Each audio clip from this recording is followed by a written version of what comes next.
मैं आपको यह बताना चाहता हूं कि बजट 2025 में न सिर्फ मिडिल क्लास बल्कि हर किसी क्लास के लिए कुछ ना कुछ घोषणाएं की गई हैं। किसान भाइयों से लेकर हिंदुस्तान की महिला, हिंदुस्तान के नौजवान, दलित आदिवासी समुदाय का भी विशेष ख्याल रखा गया है। हालांकि प्रधानमंत्री नरेंद्र मोदी ने पहले ही कह दिया था कि यह बजट ज्ञान का बजट होगा। ज्ञान यानी गरीब, युवा, किसान, नारी शक्ति का बजट। और इस बार के बजट में यह झलक देखने को मिली थी।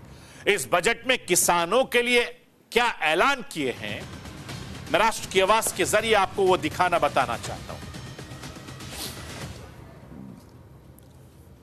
किसान क्रेडिट कार्ड की लिमिट 3 लाख रुपए से बढ़ाकर अब 5 लाख रुपए हो गई है। देश में पीएम जनधन कृषि योजना की शुरुआत हो गई है। इससे 1.7 करोड़ किसानों को फायदा मिलेगा।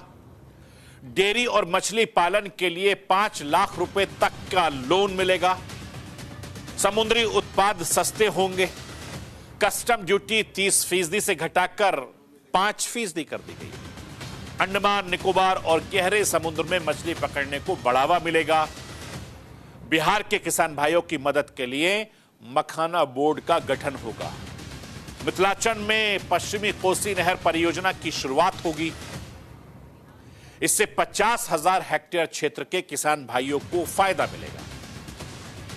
दालों में आत्मनिर्भरता हासिल करने के लिए 6 साल का मिशन, कपास उत्पादन के लिए 5 साल का कार्य योजना, प्रोडक्शन मार्केटिंग पर फोकस होगा। असम में नामरूप में नया यूरिया प्लांट भी लगेगा। मैं आपको यह भी बताना चाहता हूं कि इस बजट 2025 में महिलाओं के लिए क्या है, क्या खास है, आधी आबादी के लिए, वो भी मैं दिखाना चाहता हूं। लाइए स्क्रीन पर। SC/ST की MSME महिला उद्यमियों के लिए विशेष लोन की योजना बनाई गई है। पहली बार बिजनेस बनने वाली महिलाओं को 2 करोड़ का टर्म लोन भी मिलेगा अगर कोई महिला बिजनेस करना चाहती है। इस बार के बजट में युवाओं का विशेष ध्यान रखा गया है। युवाओं के लिए भी मोदी सरकार ने कई घोषणाएं की हैं। भारत के युवाओं के लिए वो घोषणाएं क्या हैं, मैं राष्ट्र की आवाज के जरिए आपको दिखाना चाहता हूं। लाइए स्क्रीन पर।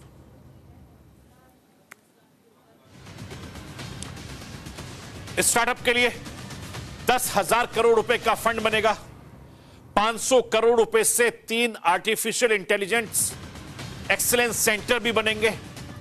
मेडिकल एजुकेशन में अगले 5 साल में 75,000 सीटें बढ़ेंगी और भारत में 23 IIT में 65,000 सीटें बढ़ाई जाएंगी। पीएम रिसर्च फेलोशिप के जरिए 10,000 नई फेलोशिप दी जाएगी। पटना IIT में हॉस्टल सुविधाएं बढ़ाई जाएंगी। Make in India, make for world को बढ़ावा मिलेगा। स्किल बढ़ाने के लिए 5 राष्ट्रीय स्तर के सेंटर बनाए जाएंगे। सभी सरकारी सेकेंडरी स्कूलों और प्राइमरी हेल्थ सेंटरों को ब्रॉडबैंड भी कनेक्टिविटी मिलेगी। ये